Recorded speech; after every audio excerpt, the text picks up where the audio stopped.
Migliorare l'accessibilità e la qualità dei servizi sanitari di base per gli abitanti della zona secondo il modello di sanità diffusa, personalizzata e di prossimità, coinvolgendo gli stakeholder del territorio.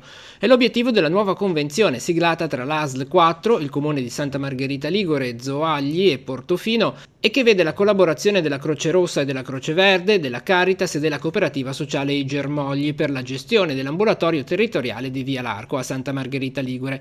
Diversi servizi che saranno garantiti, rivolti alla popolazione residente, ai turisti e alle persone in condizioni di fragilità che possono accedere senza prenotazione. Ci sarà una presenza di un medico con una calendarizzazione su base volontaria che avverrà nella piastra 1 o 2 volte alla settimana, supportato dal pool infermieristico dell'ASL che lavorerà tutti i giorni dalle 8 alle 12, dal lunedì al venerdì, con livelli di interventi tecnici infermieristici di elevata qualità.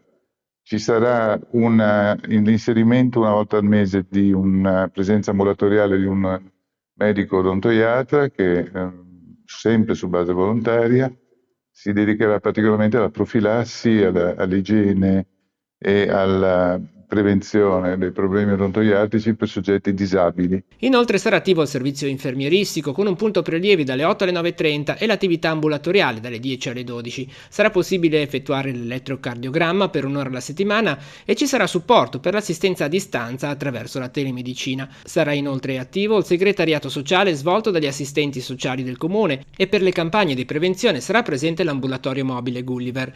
L'accordo Santa Margherita Ligure in Salute è stato presentato e siglato nell'ambito del patto Comunità in Salute e vedrà nei prossimi mesi un'ulteriore implementazione. Fragilità degli anziani. Noi siamo un paese popolato come tutti i paesi della Liguria ormai, ma da un'altissima percentuale di persone over 65, tenerle a casa e riuscire a prevenire l'ospedalizzazione e soprattutto istruirli anche attraverso 2 punti che ci saranno di informazione settimanali all'interno della piazza, che avranno uno scopo di informazione, di avviamento verso le traiettorie più corrette del percorso medico-terapeutico.